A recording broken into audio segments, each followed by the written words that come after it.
Bonjour à tous.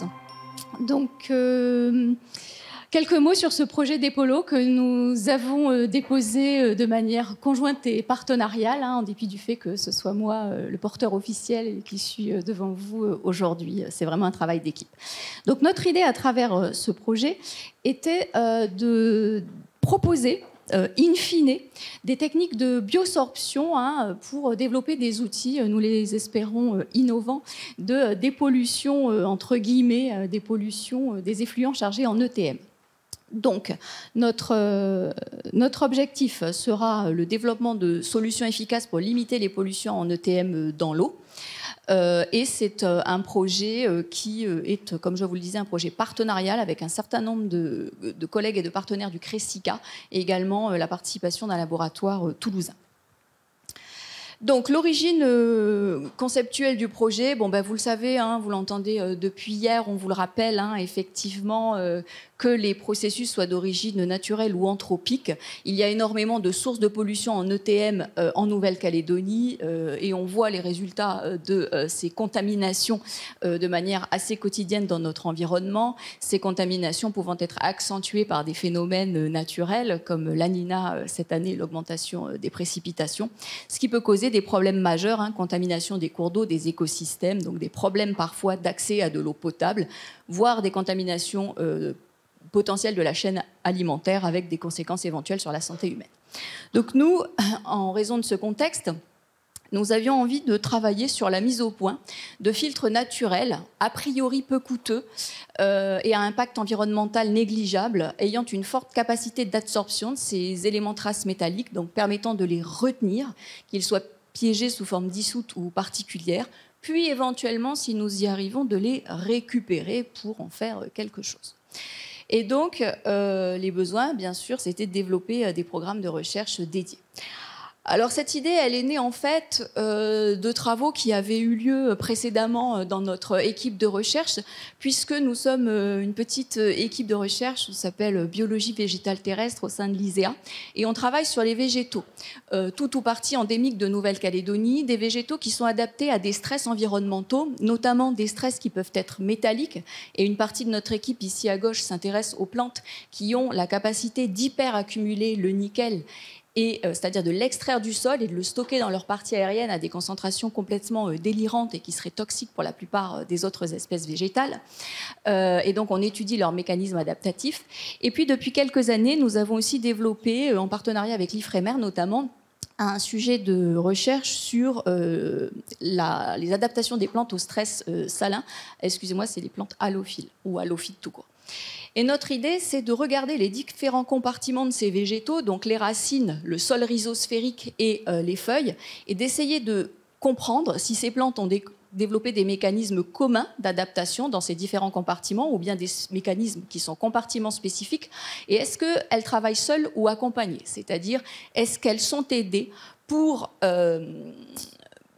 faire face à ces stress environnementaux par des micro-organismes qui, eux aussi, du coup, pourraient être doués de propriétés d'adaptation particulières à ces stress environnementaux.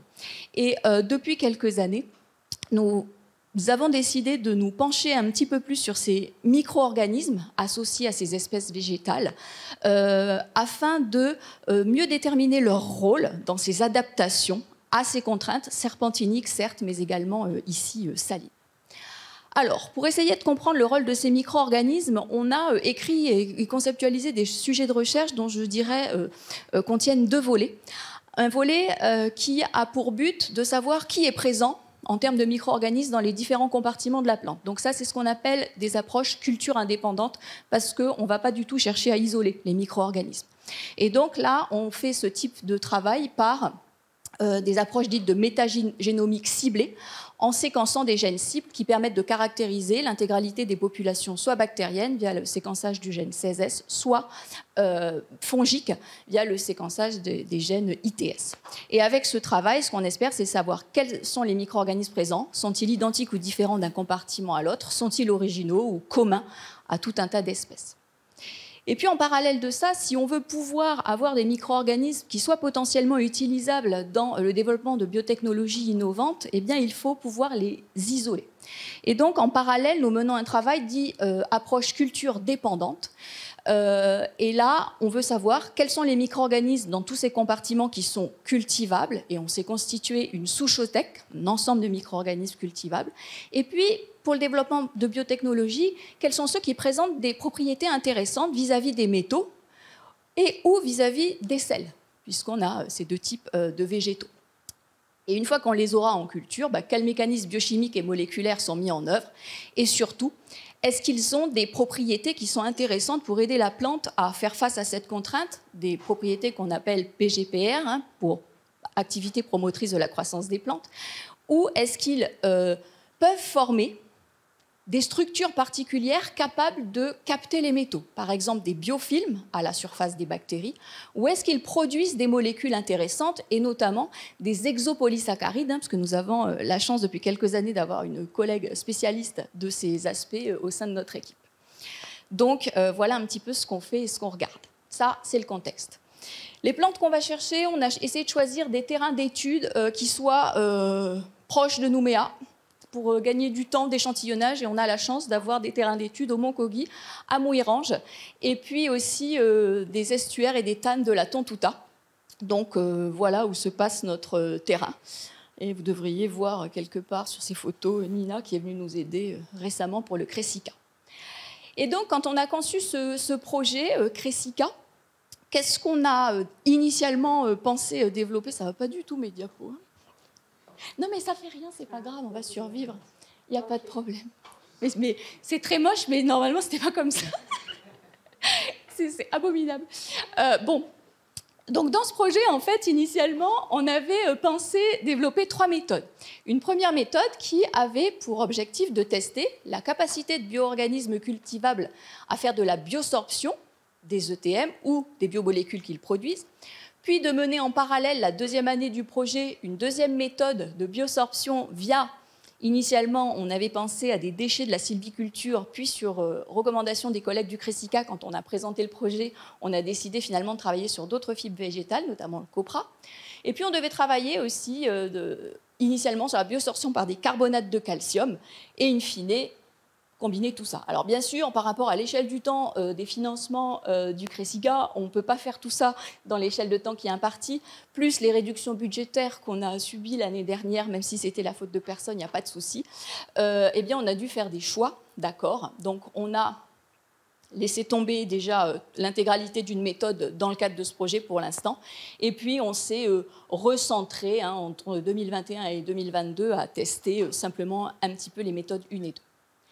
Alors, si je commence à vous dire quelques mots sur ce qu'on a fait jusqu'ici sur cette méthode 1.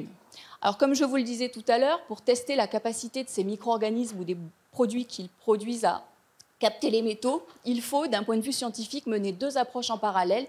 Une approche culture indépendante par métagénomique ciblée, ça c'est vraiment du fondamental, mais c'est indispensable pour la compréhension.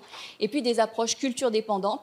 Et une fois qu'on a isolé des micro-organismes, qu'on sait qui c'est, les tester ce qu'on appelle en batch, donc en culture liquide, et tester leur capacité de sorption des éléments traces métalliques, soit par les micro-organismes entiers, soit par la biomasse ou les biomolécules qu'ils produisent dans une perspective de développement biotechnologique. Alors si on commence par ce qu'on a fait pour essayer de mettre en place la métagénomique ciblée, qu'est-ce qu'il faut faire pour faire ça? Pour explorer ce microbiome de ce point de vue-là, il faut faire de l'échantillonnage, isoler les ADN de tous les compartiments qui nous intéressent.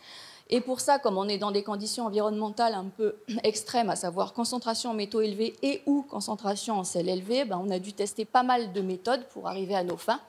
Puis, qualifier les ADN extraits et avoir des résultats compatibles avec les exigences de la plateforme de métagénomique ciblée. Alors tout ça, ça a été le travail depuis le mois d'octobre de Julie Dijoux, qui a passé son temps à tester d'abord un certain nombre de kits différents au laboratoire, et ils ont donné des résultats concluants seulement pour l'extraction des ADN à partir du sol rhizosphérique.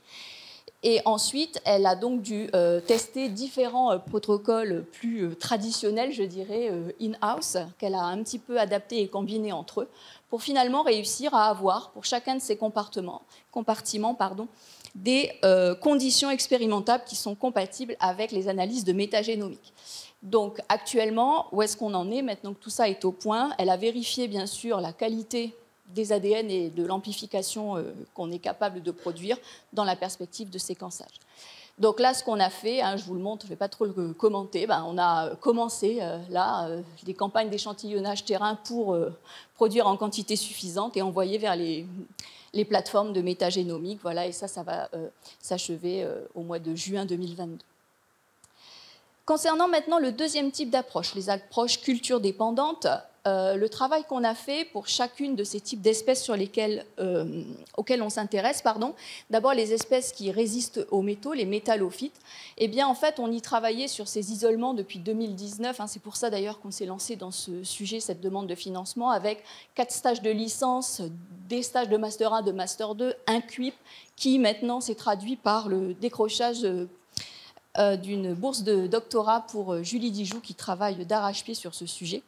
Et avec l'ensemble de ces travaux, nous avons pu nous constituer une souchothèque et nous avons actuellement à disposition à partir de ces espèces 72 souches bactériennes et 44 fongiques qui continuent d'être testées pour leur capacité de résistance aux métaux et leur capacité à avoir des effets PGP. En parallèle, le même travail a été fait dans le cadre de la thèse de Pauline Bonaventure sur les espèces qui résistent au sel, avec un certain nombre de stages, plus les travaux de doctorat de Pauline, ce qui nous a permis, à partir de ces autres espèces végétales calédoniennes, d'avoir un complément de souches bactériennes et fongiques à disposition. Et donc, avec ces souches qui sont à notre disposition, eh bien, nous avons maintenant besoin de les tester de manière systématique pour leur résistance aux métaux, leurs effets promoteurs de la croissance des plantes, et puis leur capacité à produire des molécules, des biofilms, des structures, qui pourraient être utilisées pour le développement de ces biotechnologies. Et en parallèle du projet Cressica, nous avions également demandé un financement auprès du CNRT et nous avons eu la chance d'avoir ce beau complément de financement, ce qui nous a permis cette année de recruter une assistante technicienne à temps plein et en parallèle 2 stagiaires qui sont actuellement en train, vous voyez ici, de faire des tests de résistance aux métaux à concentration croissante et de faire croître ces micro-organismes sur des milieux différents qui stimulent la production de ces molécules d'intérêt. Pourquoi on s'était aussi lancé là-dedans et quelle va être la suite du travail? Bien parce qu'on avait déjà des résultats obtenus au laboratoire dans le cadre de la thèse d'Alexandre Bourle à partir des sols ultramafiques. Et Alex avait déjà isolé 3 bactéries très intéressantes, résistantes aux métaux, à effet PGP et capables de produire en batch des biofilms. Ces biofilms pouvant s'absorber en fait sur des supports et être visibles en microscopie électronique. Donc, ce sont des étapes qu'on avait déjà faites avec 3 micro-organismes et que maintenant, Alizé, qu'on a recruté sur le projet, et les 2 stagiaires vont pouvoir continuer à caractériser de cette manière-là, de manière systématique, pour qu'on ait à la fin une sélection de micro-organismes d'intérêt, une quantité plus réduite. On va garder les plus intéressants. Donc ça, c'est là où on en est pour cette méthode 1. Méthode 2, la bioabsorption par les déchets de la sylviculture. Alors cette méthode 2, elle est mise en œuvre à ISEA par mon collègue chimiste que vous avez entendu tout à l'heure, Nicolas. Donc voilà, je me suis contentée de remettre ici la diapositive de Nicolas. Comment est-ce qu'on a eu envie de proposer cette deuxième méthode dans le cadre de ce projet? Eh bien, ça faisait suite à des premiers résultats obtenus par un financement fondation universitaire, à travers le travail notamment de la thèse de Cynthia Sinouy qui va soutenir le 28 avril. Voilà, donc si vous voulez venir. Et qui avait mis en évidence des propriétés biosorbantes des coproduits de la sylviculture sur le nickel. Donc l'approche ici qu'on est en train de tester, c'est de valoriser ces coproduits et déchets de cette filière Copra cette fois-ci, en les utilisant pour leurs propriétés bioabsorbantes des ETM. Et on va essayer de caractériser aussi les mécanismes et les interactions avec les métaux. Donc la méthode, c'est soit d'utiliser directement, soit de procéder à des modifications chimiques, puisque ça aussi, vous l'avez entendu tant par Nicolas que par Farid, il y a des fonctions chimiques, etc., qui, sur les lignines, sont particulièrement responsables de la fixation des métaux. Et actuellement, Nicolas et moi-même avons un stagiaire qui est encadré par Nicolas au quotidien, qui travaille sur ces sujets-là.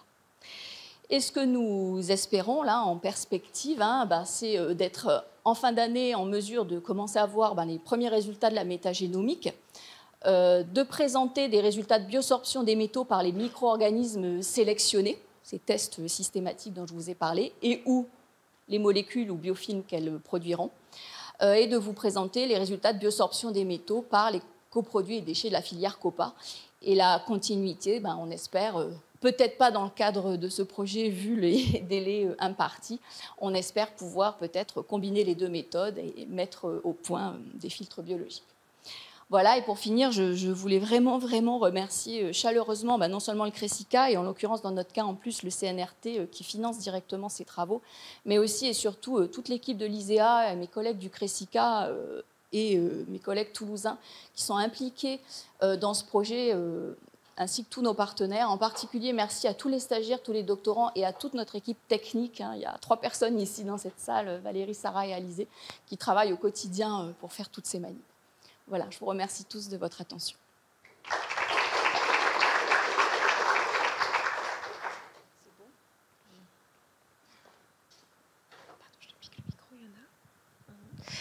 Merci Valérie.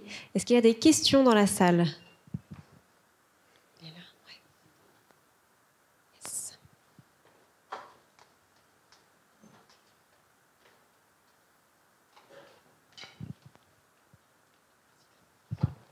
Oui, merci pour cette présentation super intéressante. On mène des approches similaires, on pourra en discuter tout à l'heure. En fait, je me posais la question si vous comptez de faire aussi des approches de diversité classique de métabarcoding auxquelles des approches fonctionnelles de métagénomique, donc si vous faisiez les deux, afin de caractériser la communauté au-delà de la fonction. La deuxième question, si vous... quelle est l'hypothèse en fait? Est-ce que vous pensez qu'il y a des fonctions biologiques qui représentent des mécanismes adaptatifs des micro-organismes qui sont associables aux adaptations en fait, des plantes? Et donc, comment annoter ces fonctions sur les bases de données aujourd'hui disponibles qui peut-être sont inconnues? Du coup, les génotyper peut-être les 3 micro-organismes que vous avez faits.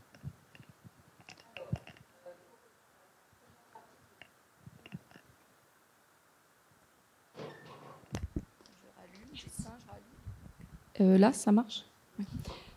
Donc, pour répondre à la première partie de la question, oui, effectivement, on aimerait faire d'autres approches.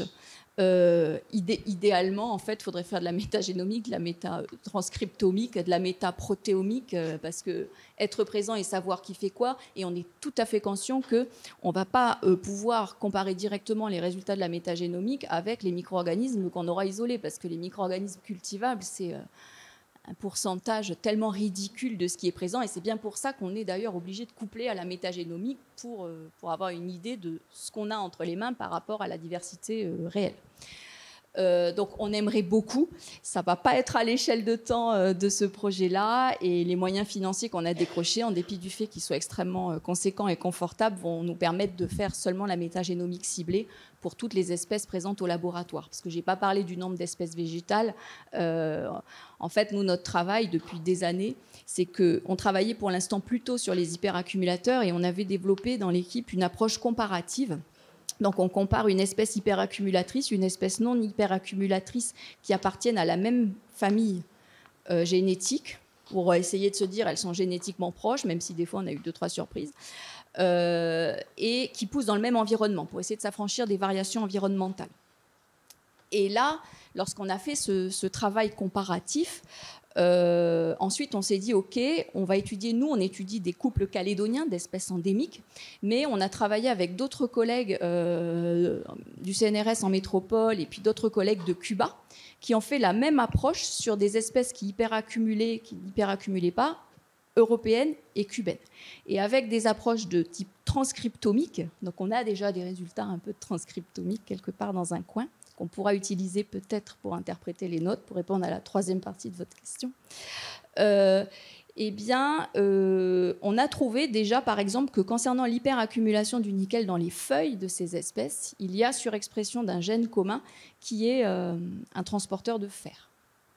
Donc on sait qu'en tout cas dans les feuilles, ce que je peux vous répondre, il y a une partie des mécanismes qui est commun. Par contre, sur les micro-organismes, ça, c'est vrai, vous avez tout à fait raison, on n'a pas de données. Donc, on va peut-être être obligé de coupler avec d'autres techniques in fine, parce que le champ des possibles et les interprétations vont être assez longues, je pense. Je suis d'accord avec vous. On a une question dans le chat. Oui, alors Cyril Guaran de l'Institut Pasteur. Bonjour Cyril. Merci Valérie. Plutôt un commentaire qu'une question. Je serais curieux de voir si vous obtenez des hits de leptospira dans vos métagénomes. Et je ne sais pas pourquoi. Je termine. Au-delà, la communauté scientifique de Nouvelle-Calédonie, via le CRESICA, pourrait réfléchir à partager les données de métagénomique interrogeables sur plusieurs questions scientifiques. Alors moi, je suis tout à fait pour. Je pense que ça devrait faire partie d'une vraie dynamique. Alors là, il y a cette question sur les données de la métagénomique, mais d'une vraie dynamique de connaissance de la biodiversité calédonienne. Parce qu'on a quand même, pour ma part, 80% d'endémicité sur les écosystèmes, par exemple ultramafiques, sur lesquels on travaille. On ne connaît pas exactement le taux d'endémicité de la microflore. Et donc, effectivement, moi, je serais tout à fait d'avis qu'on demande tous un gros projet au CRESICA pour avoir toutes les données d'abord génomiques et d'ADN environnemental, et puis une plateforme de stockage de la donnée. Pour aller plus loin là-dedans, il y a des vrais enjeux là, pour les années de recherche qui s'offrent à nous. Justement, ça va être ces données, qu'est-ce qu'on en fait, où est-ce qu'on les stocke, dans quelles conditions, quelle politique de science ouverte, puisqu'on va tous aller vers ça. Donc, effectivement, on a eu notre commission recherche à l'UNC vendredi dernier. Moi, j'ai beaucoup parlé de ça pour la partie pilotage de la recherche de l'UNC. Claire a parlé de ça aussi pour la partie pilotage de la recherche du CRESICA. Je pense que ça devrait tout à fait faire partie de notre politique de science ouverte CRESICA et de gestion de la donnée CRESICA.